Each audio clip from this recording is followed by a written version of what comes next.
chains. You're the only healer, the greatest ever made. Through the cross forgiven, everything has changed. Every new beginning is by grace. I'm gonna love you, Jesus, into a life of freedom. Hallelujah, Christ is risen. I'm from the dead, you're raising. Out of the darkness, taking.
Good morning, everyone. Welcome to Eaglemont Church. From your couches, your beds, your kitchen table, or wherever you may be this morning, we are so glad that you could join us. And a very happy Mother's Day to all you moms out there.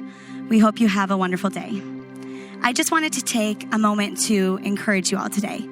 Even though we can't be gathering together as a body to worship God, you can still worship Him wherever you are. We believe that when we worship God, that we can connect with Him. And as we become closer to Him, we can become more and more like Him. So continue to join us as we take some time to worship God this morning through singing. Let's sing together.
worthy, God.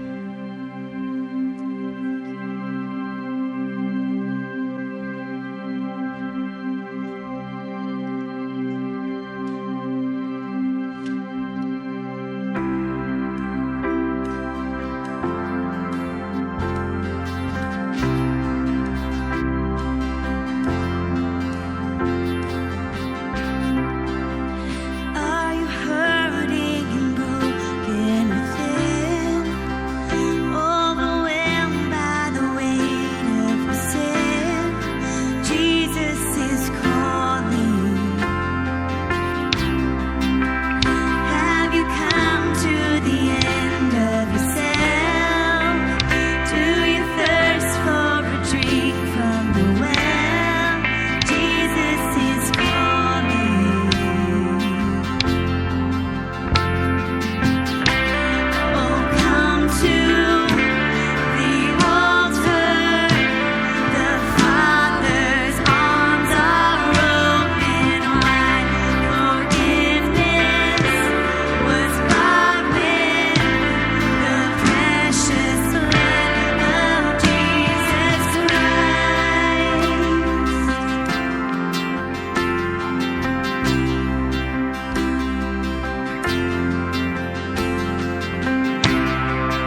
Good morning. Happy Mother's Day. My name is Angela. I'm a mom of 3. And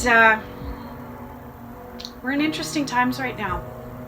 I don't know about you, but when my kids are home and not at school, they're making 3-4 times the amount of laundry than usual. The other day I was folding more laundry in my room and I just broke down in tears, and I felt so invisible. Invisible to my family, invisible to God. Like, we're going through all of this, there seems to be no end in sight.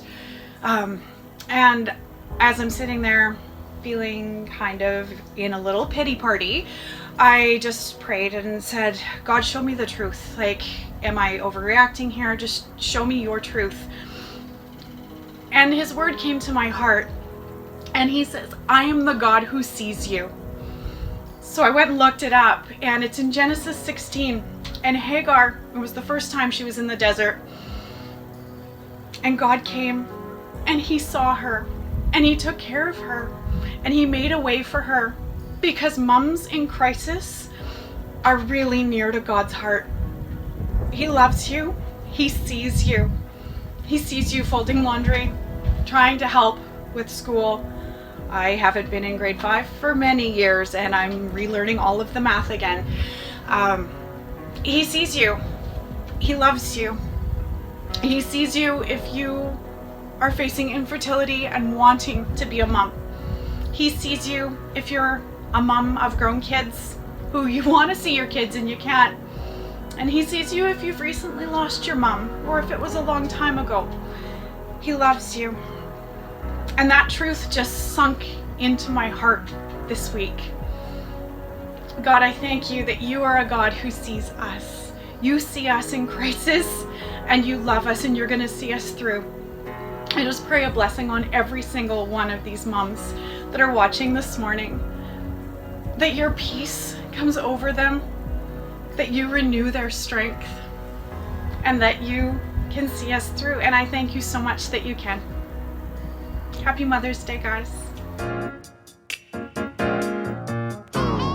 Good morning, everyone. My name is Brennan, and I'm one of the pastors here at Eaglemont Church. We're so happy that you're with us this morning. If you are exploring Eaglemont Church online, welcome. If you text the word welcome to the number you see on the screen, you can fill out a connection card, which would just help you get connected here at Eaglemont, and it would give us an opportunity to reach out and try and help you with that. We would love to get the opportunity to meet you online, so text the number below or find the connection card link in the description below.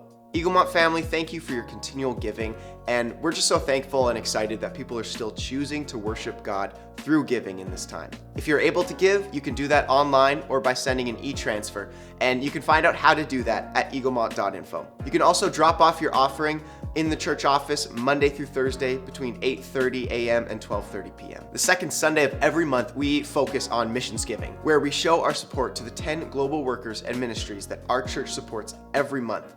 These are people and organizations that are doing amazing work locally and around the world. Thank you for making it possible for them to share the love of God and the message of the gospel. You can choose Missions General from the drop-down menu on the giving page, or you can write missions in the memo of your e-transfer. To hear more about the opportunities available through Eaglemont Church, you can watch a separate quick announcement video on our website at eaglemont.info. My name is Brennan, and these have been your Sunday morning announcements. Have a great day.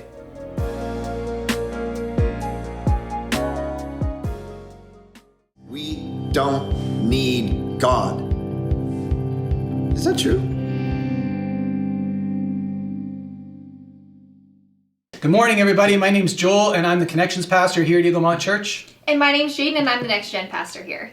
We're going to be continuing our series this morning entitled The Problem of God. This morning, we're dealing with the problem of the Bible, and is that really a problem? Now, you may know this or you may not, but the Bible is the #1 selling book in the world. In fact, if the Bible was allowed to be on the New York Times bestseller list, it would be #1 every week, every month of every year. The Christian faith views the Bible as the revealed Word of God, without which we wouldn't know the specifics of God's character, the plan of salvation, and all the other pillar doctrines of Christianity. Needless to say, the Bible is pretty pivotal to what Christians believe. There are questions and doubts by skeptics about the Bible's accuracy, its trustworthiness, and its truthfulness. The arguments would be that the Bible is outdated, it's irrelevant, it's inaccurate, and some would say even mythological. Skeptics question the legitimacy of the Bible. It's really not anything new. Again, the purpose of this series is to investigate the evidence. What does the evidence have to say about the Bible? So this morning we're going to look at several of the questions and concerns that skeptics have towards the Bible. So the first question is this: is the Bible authentic? Is the Bible that you can have in your hands this morning the same as what was originally written? Has it been changed? I don't know about you. Have you ever been sold knockoff goods? Jaeden, any knockoff goods that you have in your collection? None that I've realized, but I also don't really like to spend a lot of money, so I'm sure that there are some hidden away. That's fair. I'm definitely the same, and I most definitely have received knockoff goods before, both as gifts, and I'm not going to lie, I've bought some myself. I think I shared this a few years ago with the church. I bought, when I was a teenager, I liked the cologne Cool Water cologne. You know that? But I used to work at a store similar to the Salvation Army called Liquidation World. And they sold a brand called Cool Breeze. Cool Breeze cologne. It sounds so similar. And it even had the blue color. One of the issues with it, though, is that if you were wearing a white shirt, the blue cologne would also dye your shirt blue. It was clearly a knockoff. The smell would last for like 2 minutes. Oh, yeah. Easy to tell. But I've also had good knockoffs. Like my brother, a family member who is to be named nameless, bought me a Canada jersey, a Team Canada jersey back when the Vancouver Olympics were going on. Oh. With my favorite player, Jerome McGinley, on the back. It was a Chinese knockoff. I think it was like $20. I couldn't tell when I got it. I had to be told. But there's like little things that you can tell, just like a cashier always looks at the dollar bill, right? There's ways to tell. A knockoff really has no value, but something that's real, a real jersey would be of a lot of value, right? So one of the frequent charges thrown against the Bible is that it's not actually accurate. It's a knockoff. It's not the original writings. It's been changed and added to over the years. Historians, though, tell us that the Bible is actually one of the most reliable and credible documents from antiquity. It's remarkable to think about this, given the number of translations and languages and cultures that the Bible has been translated through. Think about when you were a kid and you played the game Telephone. Did you play that when you were a little kid? Oh, all the time, yeah. Yeah. What are you going to say? No? Yeah, everybody's played that game. It's the best game ever. But you sit in a circle and you whisper to the person beside you, and then you go around and find out what the message is by the time it gets to the end. And by the end, it's always super distorted. It's nothing like the original message. So think about how many times the Bible has been passed on from not just a person, but through languages, through cultures, and yet it is being marked by historians as one of the most credible and accurate. You can compare two copies of the same passage of the Bible, copied 500 years apart, and found in completely different geographical areas, and they are virtually identical. Chosen Bible scholars, which were called scribes, did the work of making copies so that others could read it. It was not something they did alone by themselves in a dark room. 2 other scribes would hover over the copier's shoulder as he worked. If you don't like being looked over, this would not be your job. And if he made an error while he was copying the Bible, even a single letter that was off, the other 2 would correct the mistake, and then all 3 would have to initial the correction as it was being copied on the manuscript, or else the manuscript would be destroyed. The Bible was seen as being a living, breathing document. There was a sacredness to it. I'm going to show you a video clip here of Alistair McGrath, who is the professor of science and religion at Oxford University. And he's going to speak on the authenticity of the Bible through the lens of the science of textual criticism. Textual criticism examines the number of copies of early texts that we have available to us today, and it looks at the time gap between the original document and the earliest copy that we have. And basically, the more manuscripts we have and the earlier they are, the less doubt there's going to be about the original. So let's compare the Bible to other texts in ancient history, ones that are widely used in schools and universities. Let's look at the Greek historians Herodotus and Thucydides. They both wrote in the 5th century BC. But the earliest copy of their writings that we have dates from AD 900, and that makes a 1300-year time lapse. And even then, we only have 8 copies of these manuscripts in the first place. Or look at the Roman historian Tacitus. There's a 1,000-year gap between his book being written and our first manuscript, and we only have 20 copies. Or another classic, Caesar's Gallic War, 950 years between the book being written and our first manuscript copy. And even then, we only have 9 or 10 copies of these manuscripts. Again, with Livy's famous History of Rome, a 900-year gap between the book being written and our first manuscript, and we only have 20 copies of this. But when it comes to the New Testament, well, it's very different. The New Testament was written between about 40 and 100 AD, and we have manuscript evidence going back as early as 130 AD, and full manuscripts by 350 AD. And we have more than 5,300 Greek manuscripts, 10,000 Latin translations, and 9,300 others. So, we can be pretty confident in the accuracy, the authenticity, and the integrity of the New Testament scriptures that have been passed down to us today. The remarkable thing about the Bible is there's such a short chronological distance between the events being described and our first manuscripts. So in many ways, the Bible scholars are in a very fortunate position of being able to check these things out and finding that they are much more reliable than, for example, some of the alternatives you're looking at. And as a scholar, I am more than happy to say, I trust this, I take it very, very seriously, I rely on it. So Jaeden, another complaint that can be brought about the Bible is that accusation of it being riddled with contradictions and mistakes. So many of the skeptics of the Bible believe that it contains contradictions and mistakes all over. So Reddit.com, if you've heard of it, it basically is a site where anyone who's at home sitting in sweatpants in their parents' basement can write whatever they'd like. Kind of like Wikipedia, but a little different. And it's really become a hotspot for young skeptics. They will eloquently quote scriptures that they believe contradict one another, and they use the New Testament scholar Bart Ehrman, who asserts in his book, Misquoting Jesus, the story behind who changed the Bible and why, says that there are more than 400,000 errors in the Bible. So sadly, this claim has caused many people to actually doubt the Christian faith. But when we actually look closely and navigate these claims, we find that many of the mistakes that people are citing are nothing new. They're not error, but passages that are just misread, misunderstood, and have been known and explained by scholars of all stripes for many years. He also isn't talking about 400,000 separate mistakes, but small variations between different manuscripts. So an occasional Greek or Hebrew word that's spelt differently than the original. And New Testament scholar Craig Bloomberg points out that Ehrman's logic is counting a single mistake and multiplying it by the amount of times it was published. So one mistake translated in 30 languages is 30 mistakes right there. But Bloomberg says there are 1.6 million errors in the first printing of Ehrman's book, since someone counted 16 typos and there were 100,000 printed. So that right there. So what should we do with those errors? Well, these typically are what we would imagine are sold as errors. They're nothing that have to do with the doctrine, but rather variations of a word here or there in a verse. And even those are not scattered equally throughout the New Testament, but are clustered in certain areas. So in truth, there are only 2 disputed passages in the entire New Testament that are more than 2 verses in length.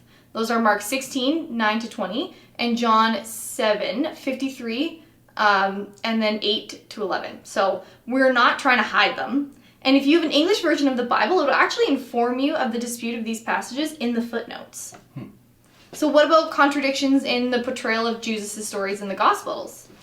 Yeah, so if you've read through the Gospels, you'll know that there's some stories that have little different details in one Gospel and a very similar parable that would be told in another Gospel with a slightly different variation of the story. An example of this could be Matthew 25, 14-30, compared to Luke 19, 12-28. And this is the parable of the talents that Jesus told. There's slight variation between the story itself. But think of it this way. If you've ever had to listen to a preacher tell an illustration on one Sunday and then maybe a few years later they pull that same illustration out another time, the details might be slightly different in order to be able to make a different emphasis or point. Or if you're married and your spouse is a storyteller or a joke teller, you've probably heard the same joke 30 times. And again, depending on the audience, whether they're telling their mom or their child a joke versus they're telling their best buddy from high school, there may be a slight variation on how the joke is told. Jesus would have told the same parables multiple times in different settings, probably using a different emphasis each time. Again, remember, in his public ministry while the disciples followed him, that's over 3 years. You can imagine that in 3 years, you're going to tell the same story more than once. I don't make it usually more than a week without telling the same story. Again, in these differences in the gospel, it exists because Matthew is likely using one version of the story told one day, and Luke is using another version of the story that Jesus told at a different time and place. We have to be consistent here, and we can't impose a standard on the Bible as a text that we wouldn't impose or include on ourselves or others. Now, there's also contradictions that can happen in the Gospels themselves, not just in the parables that Jesus told, but what about the information that the Gospels provide? Let me give a couple examples here. One of the ones that's often cited by those who are skeptical of the Bible is the death of Judas. So Judas' death is recorded in both Matthew 27:5 and Acts 1:8. And in Matthew 27:5 it says this, "And throwing down the pieces of silver into the temple, he departed and he went and hanged himself." Don't worry, that's not the end of our message. We're going to keep going. But in Acts 1:8, comparing it, it says Judas acquired a field with the reward of his wickedness, the 30 pieces of silver, and falling headlong, he burst open in the middle of, and all of his bowels gushed out. So which is it? Which one is correct? It's important to note here, Acts doesn't say that Judas never hanged himself. And that's the thing is people say, well, in the one it says he hanged himself, and the other it says he fell and his bowels spilled out on the ground.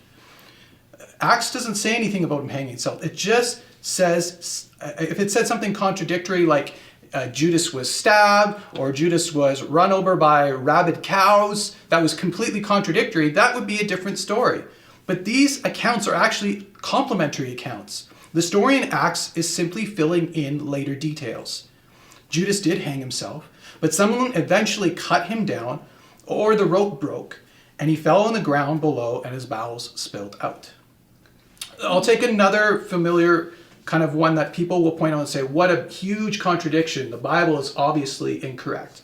That would be the angels that are seen at the resurrection of Jesus. In Matthew 28:5, "But the angel said to the women, 'Do not be afraid.'" John 20 verse 12, "Mary saw 2 angels in white, sitting where the body of Jesus had laid, one at the head and one at the foot." Now, Jaeden, I don't know how you were at math in school, but we got one talking about 2 and one talking about 1. I'm just going to blow your mind right now. Where there are 2, there is also 1. Again, these passages are actually not in contradiction. Matthew didn't say there was only one angel. Matthew's account simply tells us of one particular angel who spoke to Mary, whereas John is reporting how many angels were actually there. Rather than discrediting, these discrepancies actually help validate the testimony of the gospel writers. Think of it like if you were in a courtroom and you are in small claims court and they had multiple witnesses that came and spoke in front of the court. And if all of the witnesses said the exact same words, the exact same things, you would actually find their testimony uncredible. Mm-hmm. Because if you've ever witnessed an accident, I know I have, and I had to give my testimony for it, you're going to have a slightly different perspective depending on where you were and how you saw the accident. For someone who is on one angle, they're going to see certain things versus someone who's at another.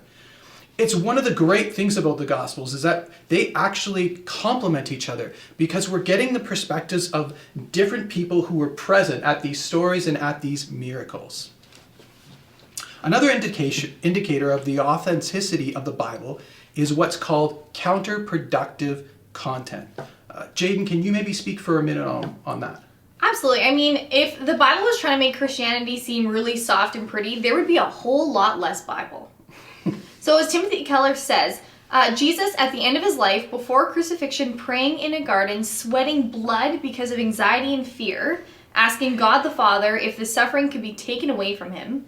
This isn't something that you would include in a story if you're trying to make Jesus look like the hero. So not only that, but when you look at the disciples themselves, they often look terrible in the stories. Jesus has to call them out for having no faith. They lie, they say the wrong thing, all this stuff. It's like giving a toast at a wedding ceremony and talking about the faults of the bride and groom. I don't know, I haven't been to that many weddings, but have you ever seen that? No. That would be a little awkward. How awkward would that be? But why would the gospel writers include this? Well, because they were simply writing what happened instead of trying to clean up the accounts and leaving them as they were, which is how they did it. And leaving things just as they were, many would look at what's written in the Old Testament and see it as a conflict with what's written in the New Testament. So in the Old Testament, we're reading about a lot of laws and practices given to a specific nation, which is Israel, at a specific time. Even more, these laws and practices pointed to a coming time when they would be fulfilled by a new way of believing and relating to God.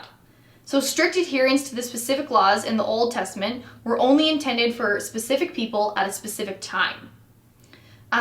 So in Galatians 3:23-39, Paul teaches that the law was like a tutor that guides God's people for a time, but it's superseded by Christ and the Holy Spirit. So the Bible makes it clear that the Messiah, Jesus, has come, has brought God's kingdom, and therefore has instituted a new era with new practices and commandments and things for this time. So you can't understand the Bible without understanding that it's a progressive story, still continuing today. So the Bible is the story of Jesus. And while Jesus is only formally introduced as a human body in the New Testament, he's actively underlying in all of the Old Testament. Christians no longer live under the rules of the kingdom of Israel, but now under the rule of Jesus Christ. The Bible is a progressive revelation that reveals the truth about God to us in stages, the latter stages of which leave behind the former stages. This isn't a contradiction, but rather a byproduct of maturation. So this may explain how the accounts of the Old and New Testament coincide, but the question remains, do biblical accounts actually line up with other historical data? Is the history of the Bible actually accurate? Okay, so is the history of the Bible historically accurate? Now, first of all, remember that when the first manuscripts of the New Testament were written, there were still people around who would have been first-hand witnesses of the events that would have happened. One of the things about being a good liar is a good liar knows not to include too many details so as not to get caught. Think of the explicit detail that the Bible mentions. The resurrection of Jesus, it mentions that over 500 people saw him after his resurrection. The Apostle Paul points to this fact in his letters. People in that area would have been able to dispute that truth. That's a lot of people that they would have been able to go around. Did anybody see him? Do you know of anybody who saw them? It would have had a lack of credibility. Mark chapter 6 mentions how Jesus fed 5,000. Now that 5,000 actually could have been as many, probably like 15,000, because that just counted the men that were present listening to Jesus teach, not the women and children. And then he fed all of them with a couple of fish and a couple of loaves. An incredible miracle. But think again around these small towns and communities. That's a lot of people that would have been aware of that story. Or Mark chapter 5. As Jesus casts a demon out of a man who was possessed and hurls the demons into a flock of pigs. Is that a right term? A flock? I don't think pigs are flocks, but whatever they are. A herd is probably a more accurate term. A what? Collection? Group? A group. A collection of pigs. Please comment below what it is. But he goes then and you see 2,000. Imagine that. 2,000 pigs go into the sea. There's actually a lot of fear in the local people because all these pigs jumped over. These were stories that would have been told and retold and would have been known. With that, with these public events in small towns, the Bible and the manuscripts of the New Testament never would have gained an audience in written form if they didn't happen. There wouldn't have been the credibility amongst the people. In Mark 15:25, Mark specifically mentions Simon of Cyrene, who carries the cross of Jesus, and that he was the father of Alexander and Rufus. Why would he waste time being so specific about this man? He wasn't really pivotal to the story. It was so that readers who questioned the event could go and ask Simon themselves. Again, when these manuscripts were first made, they could go to the places, ask the people who were involved, and find the validity of its truth. We can add to this the historical records of the Bible and how they line up with known historic civilizations, kingdoms, wars, and events. Think of archaeology itself. We can see the validation for the historical record of the Bible through archaeological discoveries. Nelson Gluck, who's a renowned Jewish archaeologist, has said that it may be stated categorically that no archaeological discovery has ever contradicted a biblical reference. Now, there have been many archaeological finds that have confirmed biblical accounts. Some that actually, originally when they first found, they thought disputed biblical accounts, but as they've been able to dig further, they've been able to find the relevance of the truth of the biblical accounts. An example of that is in John 5, 1-2, which spoke about a place called Bethsaida that has a pool in John 5, 1-2 by the Sheep's Gate. And there are 5 roofed colonnades. Archaeologists had done some work there, but had not found a pool, let alone the other details that are shared in John chapter 5. This could lead some to say that they just couldn't trust this passage and that it was inaccurate. We have to be careful not to walk away at the first sign of contradiction. We have to wait for things to evolve to be able to see the truth. And sometimes scientific study needs to catch up with the Bible. In the mid-1900s, these archaeologists then dug deeper with more advanced technology and found a pool in Bethsaida, the Sheep Gate, and the 5 roofed colonnades exactly how John had described. With over the past 2,000 years, there have been countless opportunities to disprove the thousands of geographical and historical references of the Bible. Kings, places, numbers, events, yet not one of them has ever been disproven. Now, some of the arguments that skeptics have towards the Bible are rooted not in issues with authenticity of the text or historical records. Some have issues with what could be categorized as cultural trust issues. So some skeptics argue that the Bible is culturally regressive and it's written in a way that people shouldn't accept. So they say that it's pro-slavery and misogynistic. So Timothy Keller writes, though, the Bible might not always be teaching what we think it's teaching. So in other words, be slow to judge something that from another time in a culture until you are sure you understand what it's saying in context. So for example, if we look at Paul's statements in Colossians 3:22, slaves, obey your earthly masters. Some look at this and say that's an endorsement of slavery. But in first century Rome, slavery was different than what we think of today. So it had nothing to do with race. They weren't owned like how we view slaves. Rather, it was a form of employment. So teachers, servants, librarians, accountants, all of that was included.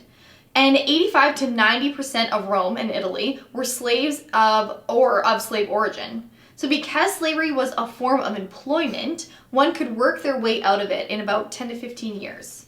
So what Paul is actually saying isn't slavery is okay. What he's saying is work hard and respect your superiors. When it comes to polygamy in the Old Testament, there's a huge difference between the Bible explaining what is happening and God affirming what is happening. So the existence of it is not an endorsement. We never once see God endorse polygamy. Polygamy was something that was a cultural norm in the ancient Near East and in that nation of Israel. So the Bible helps spell out the issues that stem from these practices. Socially, culturally, and spiritually in the lives of the people are a mess at this time. For Abraham, his wives hate each other. His children completely fight constantly. It's complete family dysfunction. So that's far from endorsing this. The Bible is actually negative about the practices of it. When we reject the Bible for cultural reasons, we are prioritizing one cultural belief over another, not because we have an objective and detached position from which to judge, but because we are a product of our own time and environment. There's no such thing as a neutral or objective observer. So we must be careful not to elevate our cultural moment above something spoken by God that transcends all cultures and time. When some don't realize that this is the narrative itself was actually in agreement with their concerns, they just use culturally appropriate methods to challenge the status quo that some people just don't realize.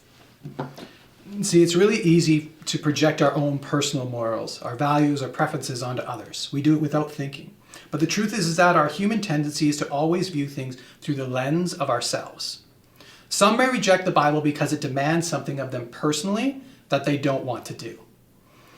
These people read the Bible, and instead of it being freeing and life-giving, it's simply a burden. And the reason is because they read it as if it's all about them.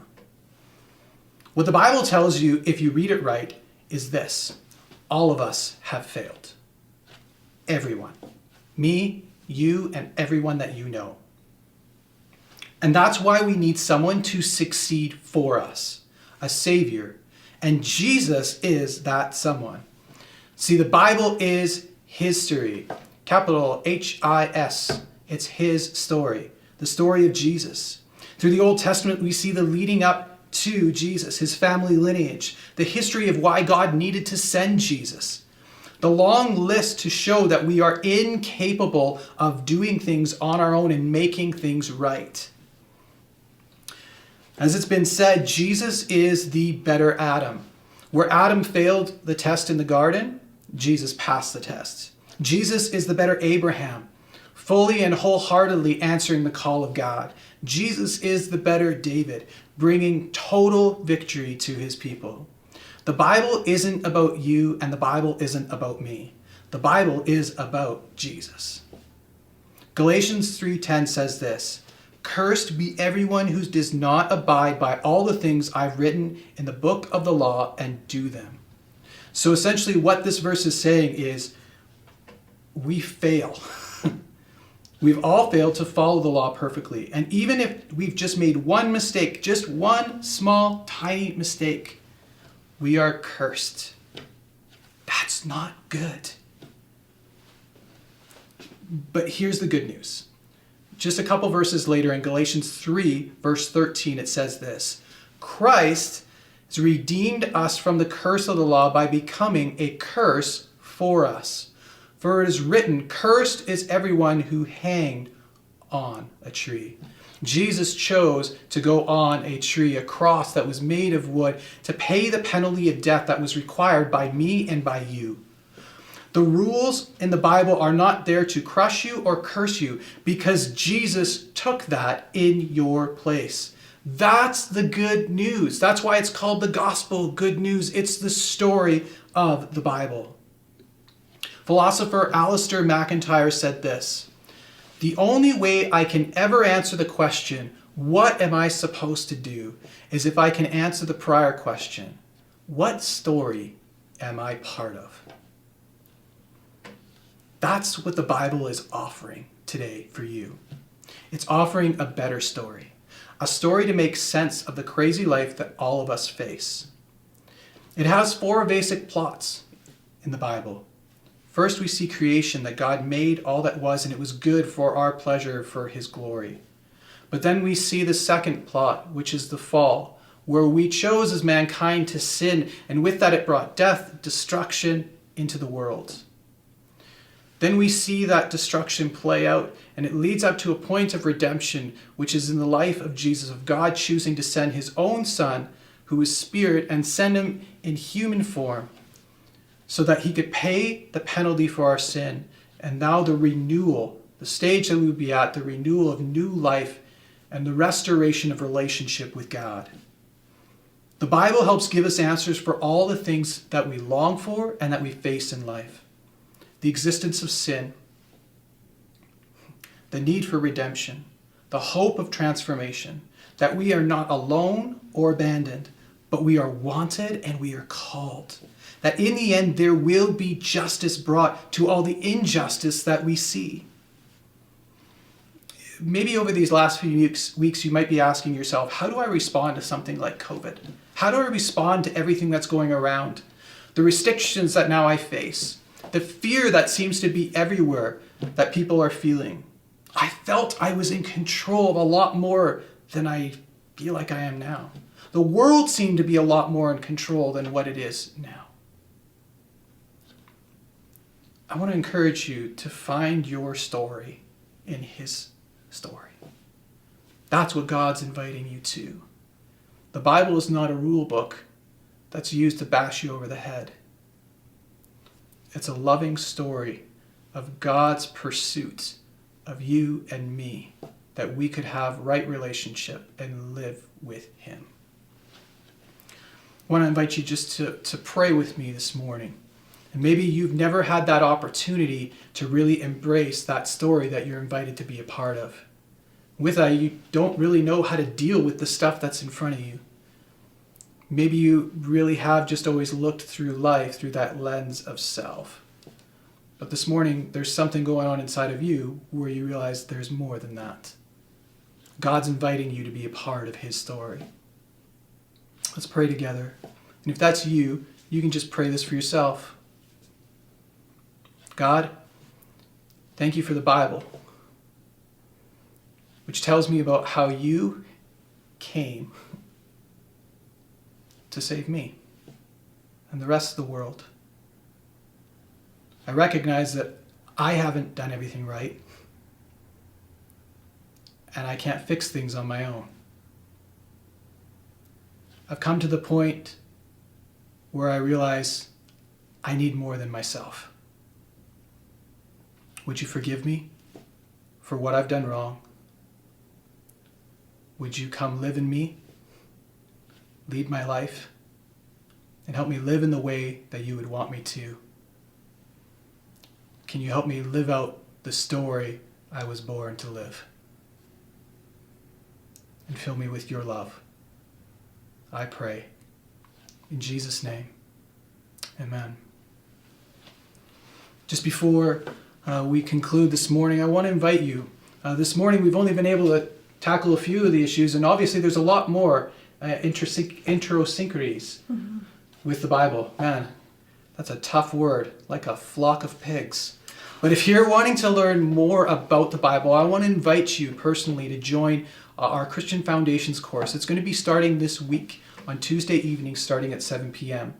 Next week, our topic is actually going to be on the Bible. We're going to talk about how the Bible was put together, how we can know it's trustworthy, go through the history of everything.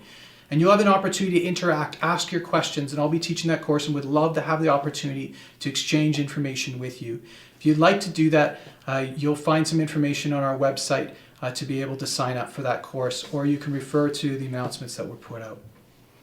All right, have a great day, everyone. If you would want someone to pray with you over the phone about anything, simply text the word prayer to the number below and someone from our prayer team would be happy to connect with you. Also, if you chose to surrender your life to Jesus Christ today, we're just so excited about that. And we encourage you to let us know. Text the word Jesus to the number below, and this will give us the opportunity to give you some resources that will help you grow in your new relationship with Christ.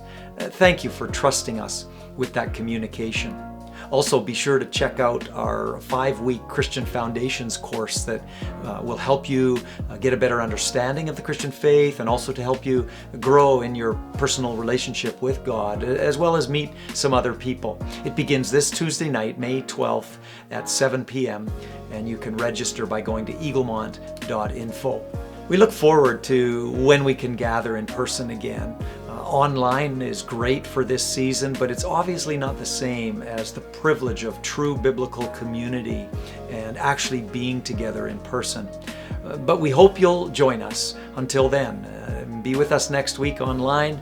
We're taking a 1-week break from our Problem of God series. We'll pick up on that 2 weeks from today with the message titled The Problem of Hell.